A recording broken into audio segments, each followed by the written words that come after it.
E il maggiore era l'unico ad avere le idee chiare, quando ci disse questa mattina c'è un lavoro da sbrigare, e la pianura così immensa che non vedevi più la fine, e il sole bruciava alle nostre spalle e dipingeva le colline.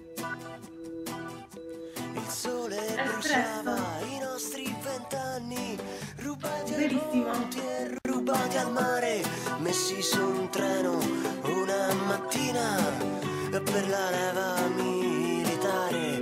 Ma perché mi hai fatto questo, Dio ladro di un Dio? Perché a morire per una bandiera non ci vai tu, ci vado io. Perché a morire per una bandiera non ci vai tu, ci vado io.